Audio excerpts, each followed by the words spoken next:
This evening, who was at the DNC? What were the highlights of the convention? Was it successful for the Democratic Party? In the local arena, the candidates for Arizona CD1 join us in studio. Republican candidate David Schweikert is first. He's the current congressman for District 1. Then his challenger, Dr. Amish Shah, joins us to talk about why voters should elect him instead. This is Before You Vote.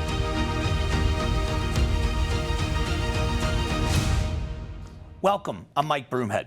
Before we begin recapping the DNC and sitting down with Arizona CD1 candidates, let's jump into some of the latest headlines both locally and nationally. First of all, proof of citizenship. The Supreme Court agreed with some of the Republicans in Arizona that it will be okay to ask people to prove citizenship to vote in state and local elections, but not in federal elections, which means you will be able to get in Arizona a federal elections only ballot without proving citizenship. This is part of the struggle and part of the argument about making voting easy but hard to cheat. And so there's a balance there. Voter ID has always been a topic of discussion, and now the Supreme Court in a 5-4 decision has said that it's okay to ask for citizenship for local and state elections. How it's going to change the election, it won't be much, because this is for new registrants only. Existing registrants are not going to have to prove citizenship to vote. So if you're already registered, it's not going to change anything about the way you vote. But moving forward, people that are asking or wanting to vote are going to have to prove citizenship if they want a ballot. RFK Jr. is not closing his campaign down. He's suspending it. He said he will still be on the ballot in a lot of states and encourage people to vote for him. But in 10 swing states, RFK Jr. said he is taking himself off the ballot and he is throwing support behind Donald Trump. He said he left the Democratic Party, but he more so, I think he was insinuating that the Democratic Party left him. That the Democratic Party used to be anti-war, it used to be pro-working class, they were pro-democracy, pro-constitution, and he said that Donald Trump is the person he's throwing his support behind. Or very quickly, a quote, he said, in those meetings, he suggested we join forces as a unity party. We talked about Abraham Lincoln's team of rivals, and that's what he said. Big differences with the Trump campaign, but he believes that Donald Trump is the right person for the job. He's throwing his support behind him in those 10 swing states where he's dropping off the ballot. So that's what's happening there.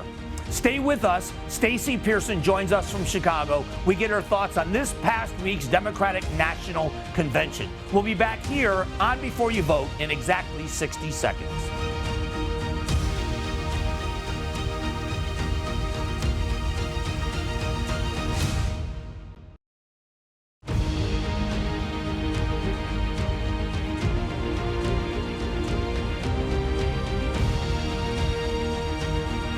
Welcome back to Before You Vote. Joining us to get a recap of the Democratic National Convention is Stacey Pearson. Thanks for doing this.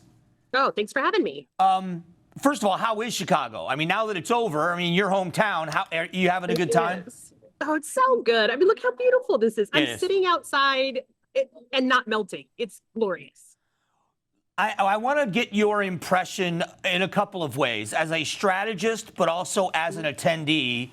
Yeah. Give it your grades of the entire week. How was it? So as a strategist, I would give it a solid A, just a solid A. I mean, we covered the social policies that are most popular for the Democratic base. We're talking about feeding kids free lunches. We're talking about lowering costs of prescription drugs. We're talking about making it more affordable to go to college and trade school. I mean, it was really, really base locked in. The production value, it sets a new standard. I mean, it was an A++. I've been to Super Bowls. I've been very fortunate to go to some really incredible sports events. This beat that. I mean, the roll call, which is usually the most boring part of the assembly. I mean, the DJ, the music. I mean, it was the best concert I've ever been to. Well, it's funny you say that because obviously. I was in no way, shape, or form the demographic they were chasing. A 57-year-old Republican guy was not who they were chasing. Well, but that's exactly who we want. It wasn't lost on me because my producer is 25 years old, and they loved it. And so I think that my opinion is they reached the audience they were trying to reach this week. Yeah, most definitely. And it was the air in that building was just electric. And just when we thought it was the best it was going to get, I thought Hillary Clinton's speech was extraordinarily good. We thought the roll call was just wild. The rafters blew off again and again and again. And it was, the Israeli, the family with the hostage in Gaza. I mean, there wasn't a dry eye in that entire arena. I mean, from the folks serving the hot dogs to the people in the suites, the emotion resonated. When you look at moving forward, again, as a strategist, obviously here is about a pep rally and getting the troops excited. But now it's going to be defending policy, defending record, and why she's the best candidate. Is this an uphill climb? It's going to be an uphill climb, I think, for both. Yeah. But what is the uphill climb for her in explaining how she's going to accomplish all the things she now says she wants to accomplish? How does she do that? Oh, Mike, that's the $1 million question, right? And it's what kept me up at night. It's coming out of this. Not everyone was here. Not everybody watched. Not everyone felt what was the mood, the vibe in that building. And the hard work starts now. I mean, what the Democrats have to do is raise a ton of money to be able to explain how she's going to get done what she promises. And certainly she had all of the testimony from folks who she helped as a prosecutor or put their perpetrators in jail. She had this giant storytelling narrative, but she needs to tell those stories now in Gilbert, in Mesa, in Queen Creek, and in Wickenburg, and in Winslow. I mean, she needs to get back to Arizona and really explain to our swing state why she's the best woman for the job. Does she need to defend what the criticism is going to be? Her record on the border. There are going to be criticisms of her time as a prosecutor. Those ads are already out there. Does she, in your opinion, does she go and defend those, or does she ignore those and just tell her story? Both, right?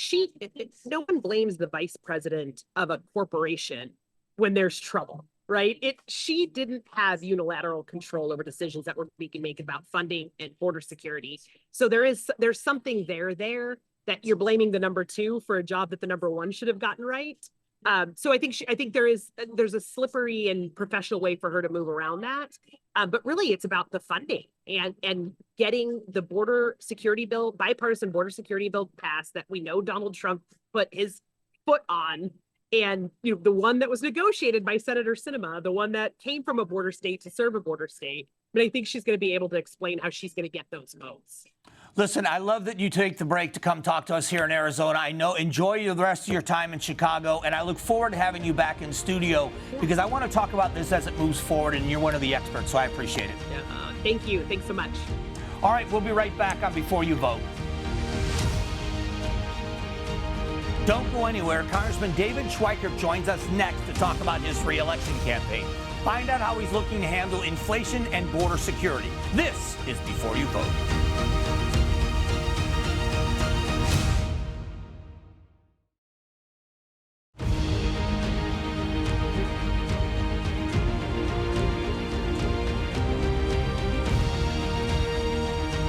Welcome back to Before You Vote, talking to candidates. Right now it's Republican candidate and incumbent in CD1, David Schweikert. Thanks for coming in. Thanks for having me.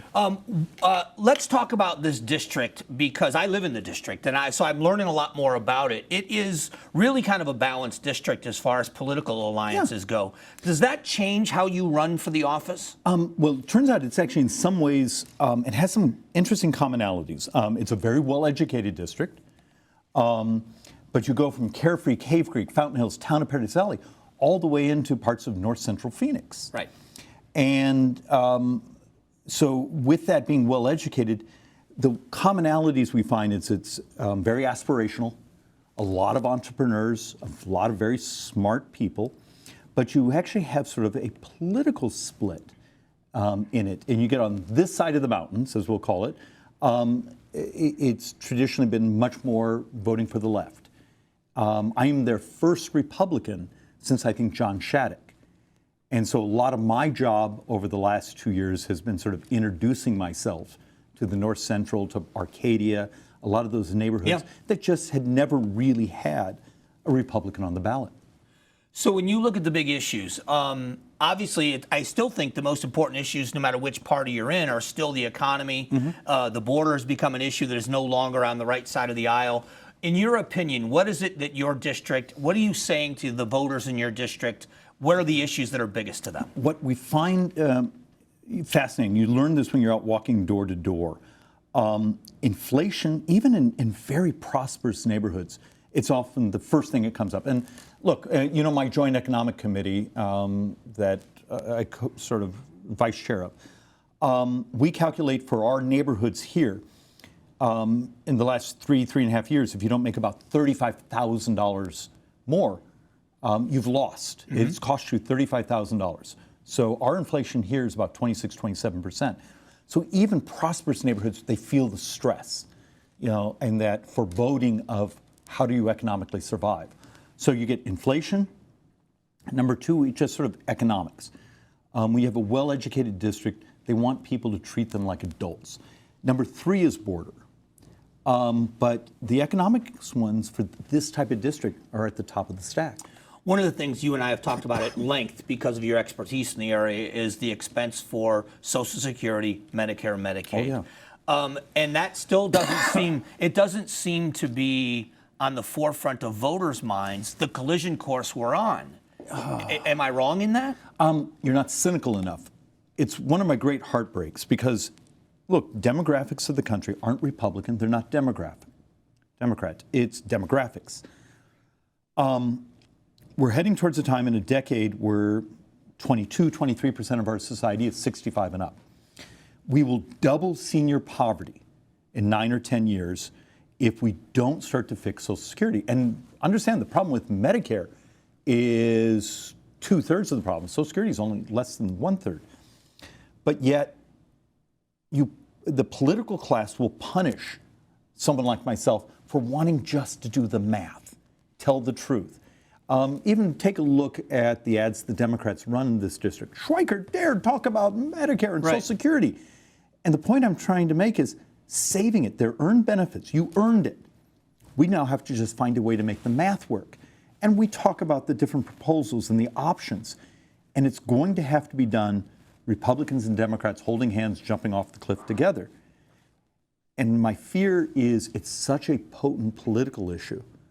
Will you ever get commonality to actually work on it? And that's the issue, I think, for a lot of people is that we keep saying we need both sides to work together on immigration and these other things, but it doesn't seem like we can ever get a group where the two sides will, at least not publicly. We had a working group. Remember, a little while back, I actually chaired the Social Security subcommittee. So we were working with a number of senators, Republicans and Democrats. We had spent a lot of money with actuaries. We had come up with at least a framework. Presented it to the White House twice. President Biden gave his State of the Union address and blew it up because they care so much more about winning on the politics than the morality of not doubling senior poverty in a decade. There's a way to do it. None of it's going to be fun, but it's morally an obligation for the political class to actually tell the truth about the math. I always appreciate the time with you because I learned so much. I hope you'll come back. I wish you the best in this campaign, and hopefully after November, we'll talk some more about what's happening. Well, look, one of the reasons I think the world of you is you're one of the few people in media who will actually want to dive into the facts. And at some point, as my family always says, the math will win. It's just win. Well, and nobody ever accused me of that. We'll be back here in just a moment. All right, coming up, Dr. Amish Shah is challenging incumbent David Schweikert for a seat in the U.S. House. Find out how he would handle the top issues encompassing Congressional District 1. This is Before You Vote.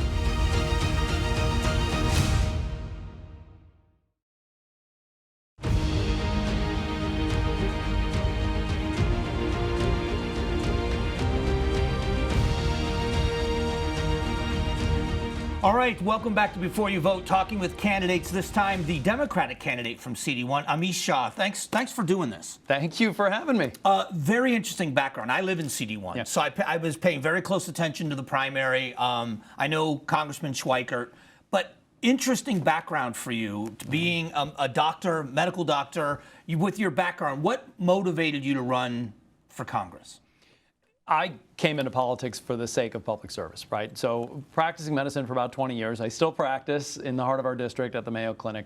And I saw that the system wasn't serving people. You see patients every day, and they're obviously, if they're in the emergency department, they're not necessarily in great circumstances.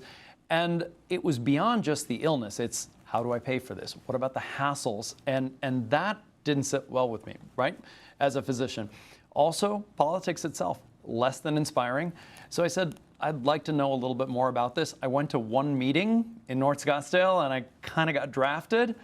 And so I ran. I ran 3 times. I won 3 times for the State House of Representatives. And I think we were pretty successful there in terms of accomplishing like actual tangible benefits for people. So that's a great lead-in because of the small majority for Republicans in the House of Representatives and the state legislature. In the Senate, you going into a situation where you're forced to work together. What do you do if you win this election? How do you get things accomplished when it seems like they are so entrenched on both sides that neither side is willing to work with the other? You know, it's interesting that you say that because I went down to the Arizona House of Representatives and I got the exact same question from the voters. You may have heard that the way I got elected all these years was knocking on doors. I'm kind of known for that around the valley. So I've knocked on 22,000 doors myself. And I heard that over and over again. How are you going to get anything done when you get down there? And I said, I'm going to do it the same way that I did out here. I'm going to go in there and I'm going to knock on everybody's door. So every Democrat, Republican, House and Senate, I knocked on those office doors and I started to build relationships. So every Republican down there will tell you I treated people with kindness and respect and I tried to build relationships. And sure enough, I found people down there who were interested in doing the same. And there is a group down there of adults in the room who want to work on policy. And for those people, this was great. So we found ways of working together, and I passed more bills into law than any Democrat in over a decade, all through a Republican legislature. I have to believe that we can do the same in Washington. So what are the issues? What are, in your mind, the primary issues for the citizens of CD1? Yeah, I hear this over and over and over again from the voters, right? I knock on all kinds of doors, Democrats, independents, Republicans, and what they're telling me is, yes, the border is on their minds. They want a secure border, and I completely agree. We have to make sure that border is secure. I hear about the economy a lot. I hear people telling me, look, prices. What are you going to do about that? Because things have become a little bit unaffordable for me, my family. So I got to focus on a couple things, big things. Housing. You've seen the prices of rent in town. I get this. People are telling me it's not affordable, and that's not right, right? And then healthcare is the other one, which I mentioned before. It's that everything is so expensive, from prescription drugs to premiums, and you gotta be the person who wants to solve those problems and help people. So give me an example of a policy that you believe would help bring down the costs, let's say for food. The argument now about price control with the vice president and her policy. Where do you see policy that would help in that regard? Well, I'm going to tell you that the government, first, it doesn't matter whether you're a Republican or a Democrat. You got to level with people, and you got to tell them, look, you don't have a magic lever to pull prices down. It's that what can government do to try to help lower overall expenses for households? So I'm going to just tell you, housing is one of those things. Speeding up procedures that we have in order for people to build more housing, because what we have in the Valley here, huge imbalance between the supply of housing and how many people want it. So if you can help alleviate that a little bit, that will bring rents down. And that's one of the big things. The other thing that you may notice that happened in Washington the last year or two is they did start negotiating drug prices finally, which I'm super proud of. And by letting Medicare negotiate, we're talking about like the top 10 drugs at this point. We're bringing those prices down in a real way, and people have actually noticed. Well, Doctor, I appreciate the time. It's the first time we've met. It's a pleasure to meet you. I wish you the best in your campaign, and hopefully we'll talk again. Thank you. I appreciate it. All right. Thank you so much. Dr. Shah, Democrat candidate in CD1. We'll be right back.